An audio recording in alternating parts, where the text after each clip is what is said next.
Assalamualaikum warahmatullahi wabarakatuh. Perkenalkan nama saya Putri Insani dengan NIM akhir 076. Saya angkatan 2023 dari Teknologi Rekayasa Otomasi Universitas Diponegoro. Di sini saya akan menjelaskan secara dari umum lalu ke spesifik tentang sistem kerja motor listrik. Nah, yang seperti kalau kita tarik dari garis besar, sistem kerja motor listrik itu adalah sistem kerja yang mengubah energi listrik menjadi energi mekanik. Nah, sistem ini ada beberapa pengendalian. Jadi dibagi 3 pengendalian. Yang pertama ini manual, yang kedua ini semi automatic, yang ketiga ada automatic.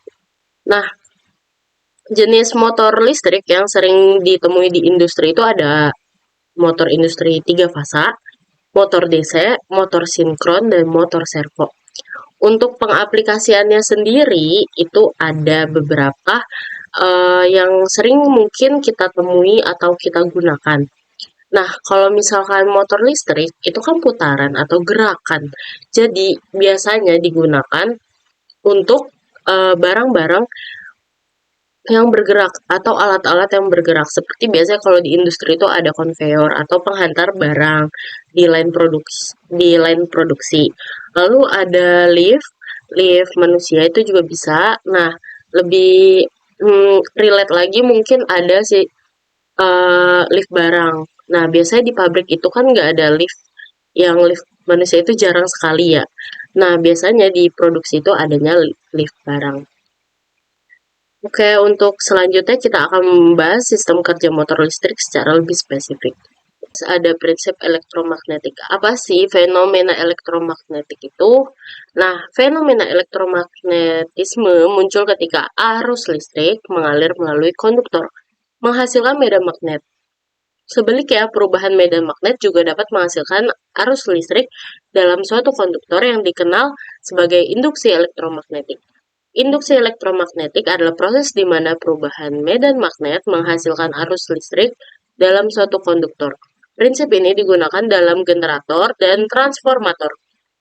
Nah, ilustrasi sederhananya itu hukum Faraday seperti memutar engkol generator kecil. Saat Anda memutar engkol, mengubah medan magnet, lampu menyala, alias arus listrik dihasilkan. Nah, untuk hubungan sederhananya antara arus, medan magnet, dan torsi, ketika arus meningkat, maka medan magnet lebih kuat. Lalu, apa yang terjadi pada torsi? Torsi akan lebih besar. Jika arus dibalik, maka arah medan magnet dan arah putaran motor juga ikut berubah. Lalu di sini ada struktur utama dari motor brush. Yang pertama ada stator, rotor atau armatur, lalu komutator, dan brush atau bahasa Indonesia itu sikat karbon.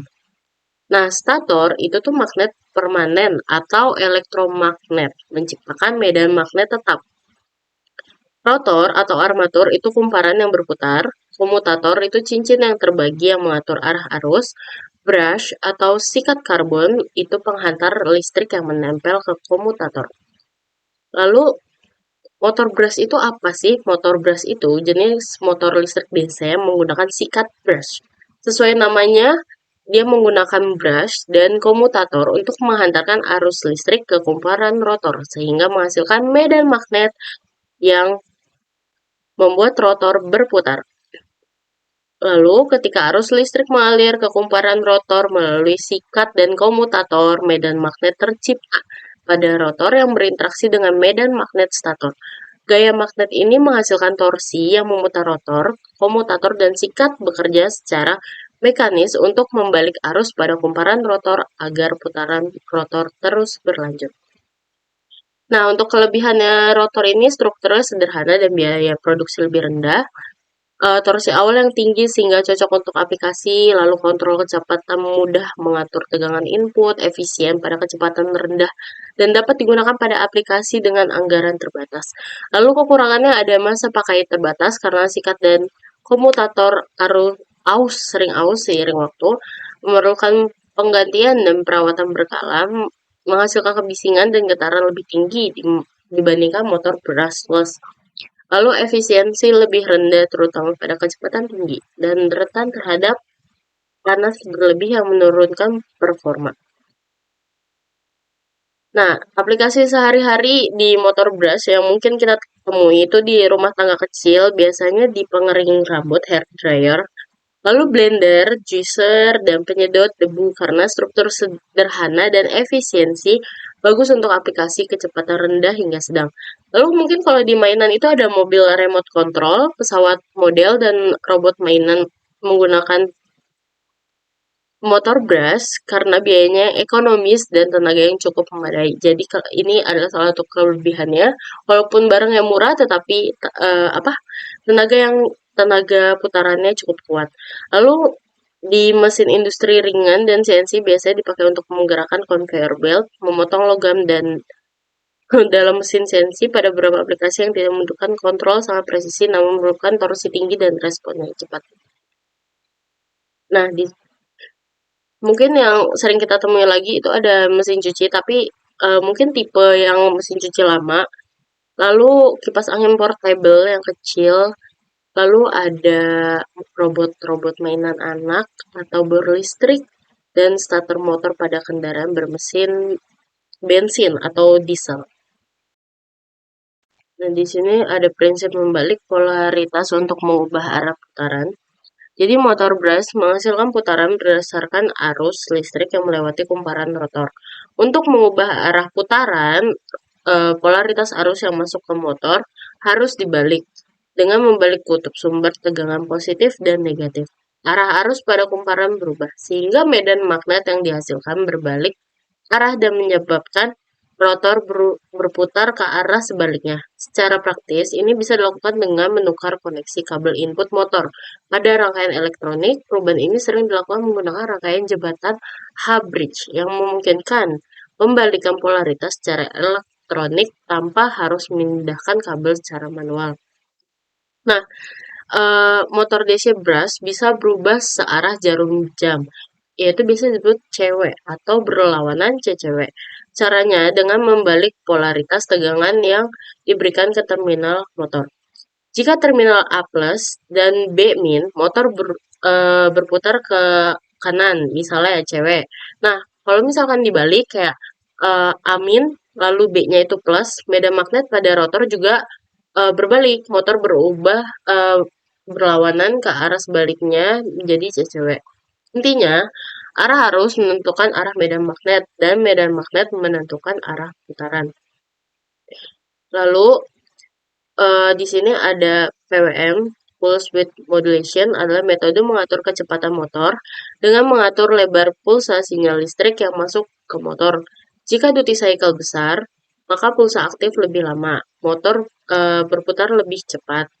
Jika duty cycle kecil, pulsa aktif sebentar, motor berputar lebih lambat.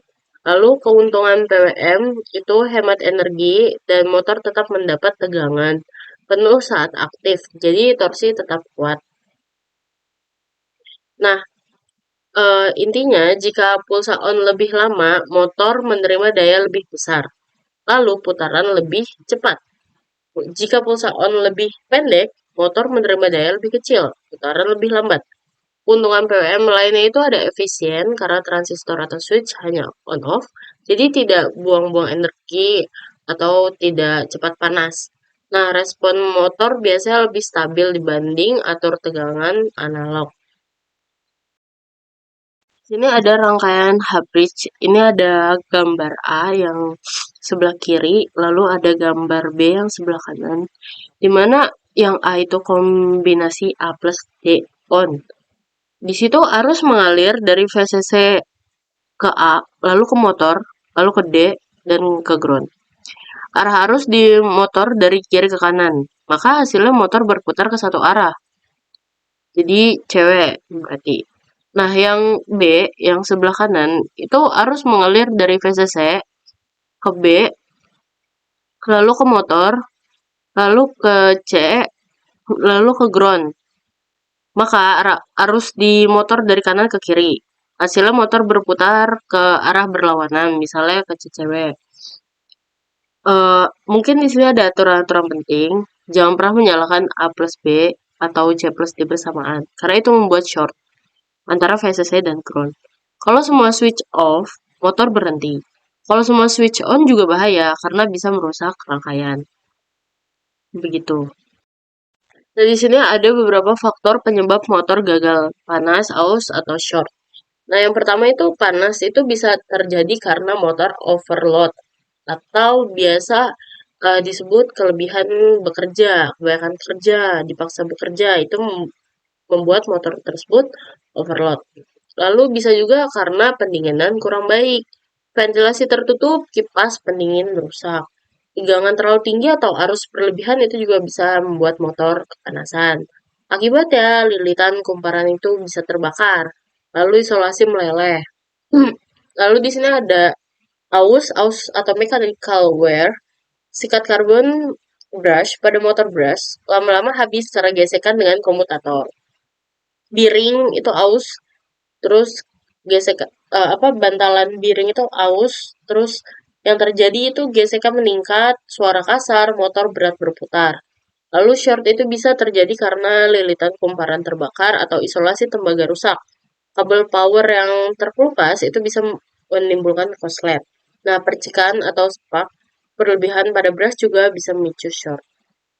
Tips pemeliharaan dasar motor itu yang pertama pasti periksa beban kerja. Jangan jalankan motor dengan beban berlebih. Lalu yang pasti cek suhu motor, apakah motor ventilasinya tersebut lancar, motor tidak kepanasan. Lalu jelas adalah rawat brush dan komutator. Cek kabel, apakah ada yang longgar atau mengelupas.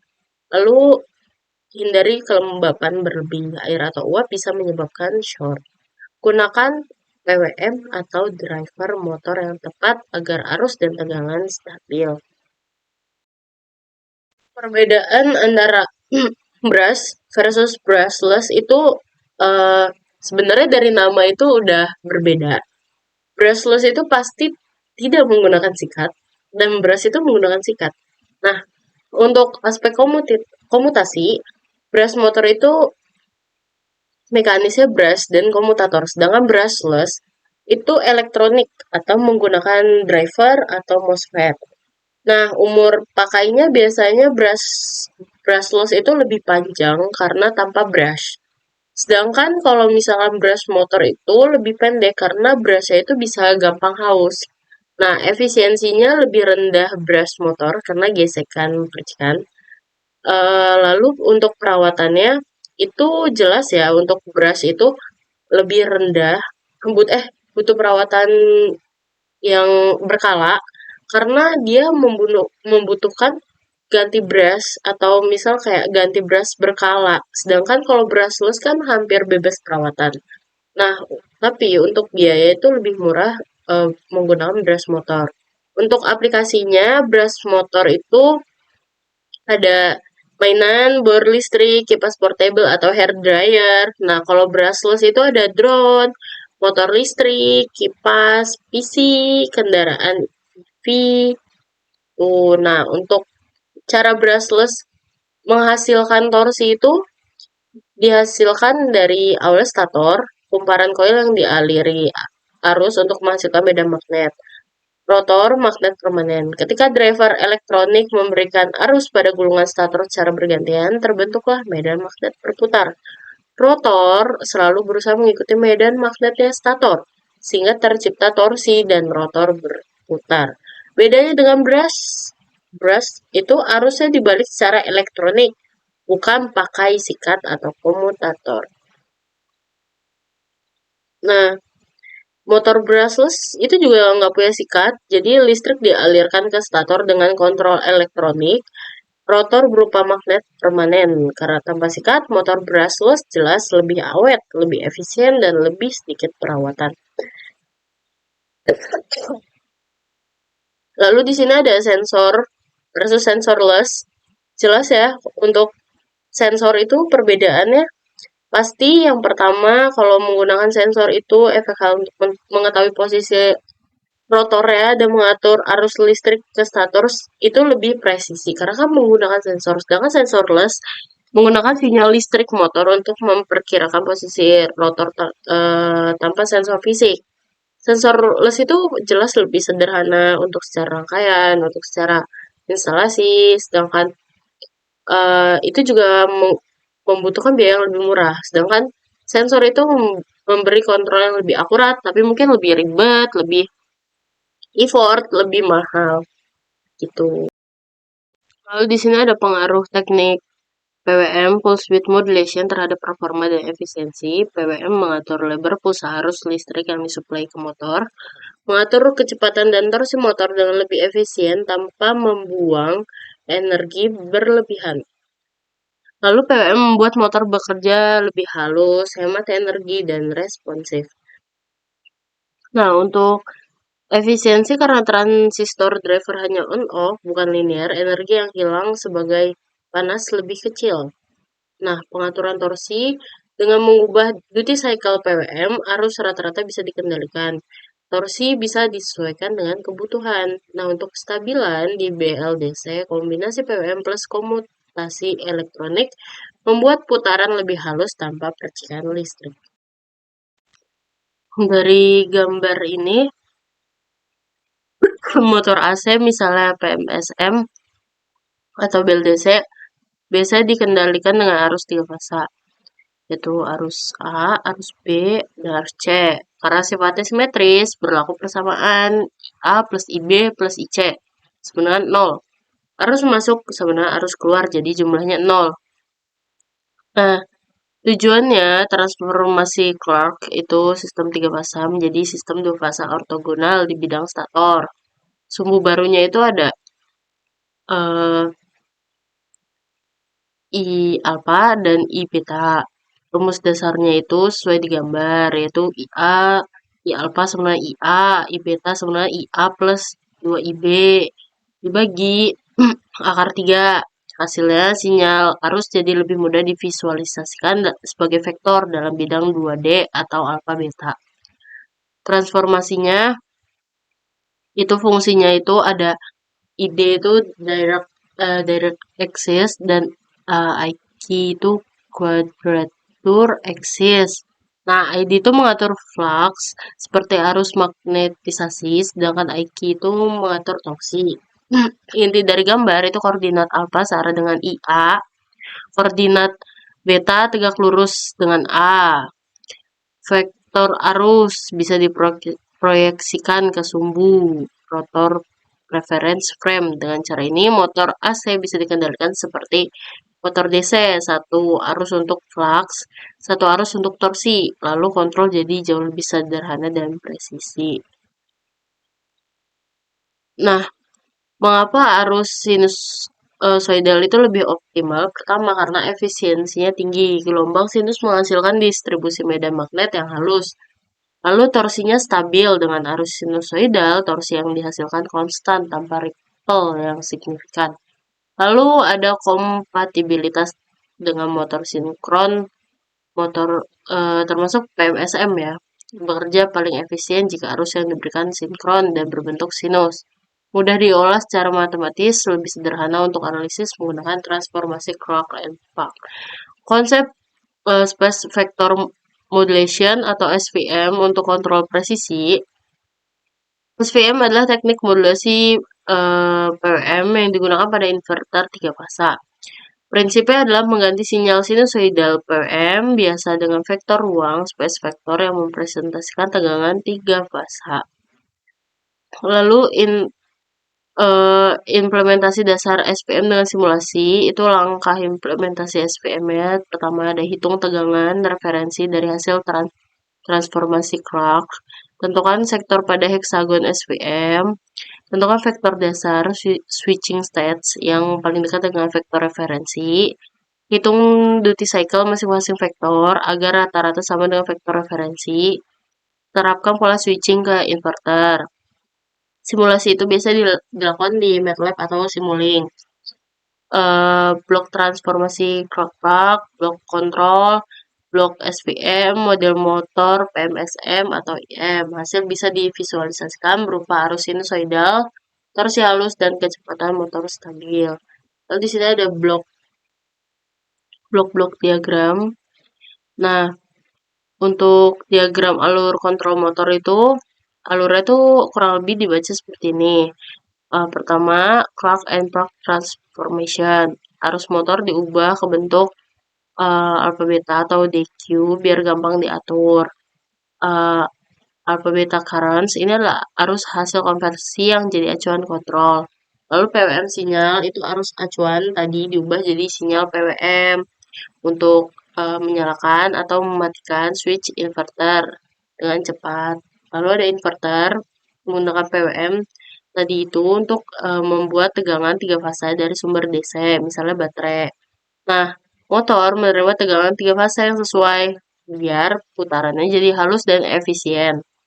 Lalu di sini ada space vector modulation (SVM), algoritma yang bantu inverter menghasilkan gelombang 3 fasa paling halus dan efisien. SVM ini yang bikin motor jalan tanpa getaran dan dengan torsi yang rata. Nah, untuk topik yang terakhir mungkin cara membaca datasheet motor. Itu ada beberapa parameter utama yang harus diperhatikan. Yang pertama tuh tegangan nominal, rate voltage, menunjukkan tegangan kerja ideal motor. Lalu yang kedua ada arus nominal, rate current, arus yang dikonsumsi saat bekerja pada beban normal. Ketiga ada kecepatan normal, rate speed atau RPM, kecepatan rata-rata pada kondisi beban penuh. Lalu torsi nominal, rate torsi yang bisa dihasilkan secara kontinu tanpa overheating. Lalu ada efisiensi, perbandingan output mekanis dengan input listrik. Lalu ada power, daya maksimum motor, ada resistance and inductance untuk motor listrik presisi, penting untuk analisis dan kontrol. Di sini ada konsep feedback control dan PID sederhana. Feedback control itu sistem yang mengukur output, kecepatan, posisi, torsi, lalu membandingkannya dengan set point, selisih, error, diproses untuk mengatur input motor. Nah, PID, proportional integral derivative, algoritma kontrol yang paling umum, yaitu proporsional, itu gunanya merespon besar kecilnya error. Cepat, tapi bisa ada steady state error. Nah, integral menghilangkan error jangka panjang dengan mengakumulasi error. D. Derivative merespon perubahan error untuk meredam overshoot.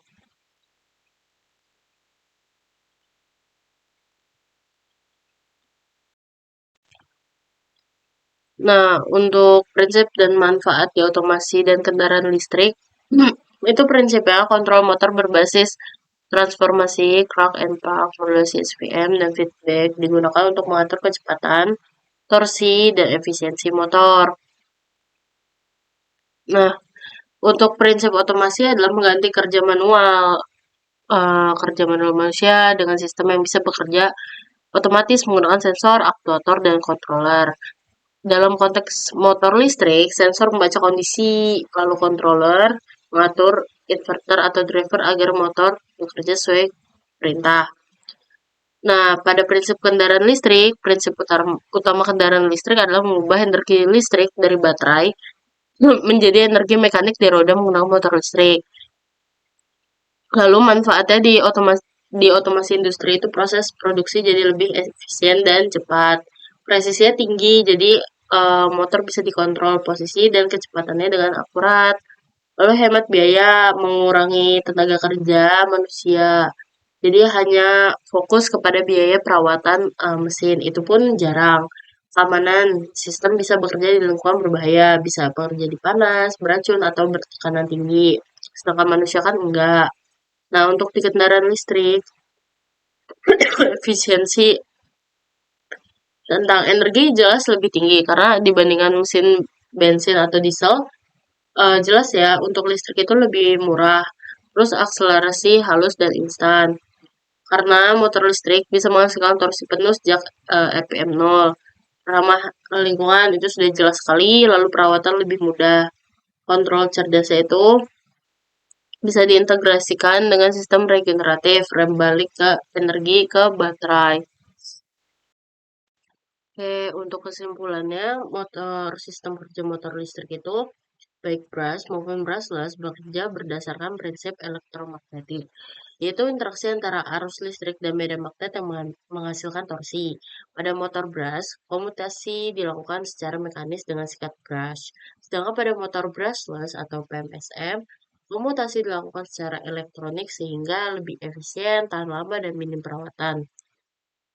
Pengendalian motor dapat dilakukan dengan cara membalik polaritas untuk membalik arah putaran. PWM, pulse width modulation, untuk mengatur kecepatan dan torsi dengan efisiensi yang tinggi. H-bridge untuk mengendalikan arah arus sehingga motor bisa berputar dua arah. Dalam penggunaannya, motor bisa mengalami kegagalan karena panas berlebih, aus, atau short circuit, sehingga perlu pemeliharaan dasar seperti pengecekan brush, bearing, pendinginan, dan kabel. Pada modern BLDC atau PMSM, digunakan teknik kontrol canggih. Pertama, ada transformasi clock and pulse, menyederhanakan arus 3 fasa menjadi komponen DQ agar motor dapat dikontrol seperti motor DC. Yang kedua, ada arus sinusoidal, dipakai karena menghasilkan putaran yang halus, efisien, dan minim ripple. Lalu ketiga ada space vector modulation atau SVM, metode untuk menghasilkan sinyal PWM 3 fasa yang presisi, efisien, dan menghasilkan torsi yang halus. Dalam otomasi industri, motor listrik meningkatkan presisi, kecepatan, dan efisiensi produksi. Sedangkan dalam kendaraan listrik, motor memberikan torsi instan, efisiensi, energi tinggi, ramah lingkungan, serta perawatan lebih mudah dibanding mesin konvensional. Nah, untuk ini secara global, perkembangan teknologi itu diiringi dengan perkembangan zaman. Jadi semakin cepat waktunya, semakin cepat juga perkembangan teknologi. Contohnya kayak misal dulu, pasti kita nggak pernah kepikiran kalau misal dulu pas uh, abad 19, kita mungkin belum ada bayangan kalau misal hari ini udah ada motor listrik atau mobil listrik. Mungkin kita masih ada bayangan tentang kendaraan yang bahan bakarnya hanya menggunakan bensin. Tapi sekarang sudah marak penggunaan motor listrik. Nah, eh, yang lainnya juga mungkin ternyata ada di sekitar kita. Contohnya tadi motor brush itu digunakan pada blender, lalu hair dryer, dan lain sebagainya. Lalu sistem kerja motor yang biasa kita temukan sehari-hari itu kayak motor DC, motor induksi 3 fasa. Nah, ternyata di industri itu juga sangat-sangat dipakai untuk mempermudah jalannya produksi barang. Jadi seperti tadi conveyor belt. Jadi kayak mungkin dulu di industri tidak pernah terbayang, awal sekali industri tidak pernah terbayang bahwa barang akan dijalankan sendiri dengan conveyor, jalankan sendiri dengan alat. Nah, mungkin dulu juga tidak terbayang bahwa akan ada lift barang yang dari atas ke bawah atau bawah ke atas. Jadi, marilah kita sama-sama melek akan perkembangan zaman dan perkembangan teknologi. Karena orang-orang yang akan uh, maju atau misal orang-orang yang akan mampu survive untuk masa depan adalah orang-orang yang melek dengan teknologi. Jadi, marilah kita mempelajari tentang setidaknya kita mengetahui tentang teori apa saja itu tentang sistem motor listrik, atau bagaimana cara penggunaannya, setidaknya tentang perawatannya, meskipun kita tidak pernah memegang alatnya secara langsung. Setidaknya apabila nanti kita dihadapi oleh sistem kerja motor listrik, kita sudah familiar dan tidak begitu kaku untuk mengoperasikannya. Tuh, terima kasih. Mungkin itu saja yang bisa saya sampaikan. Wassalamualaikum warahmatullahi wabarakatuh.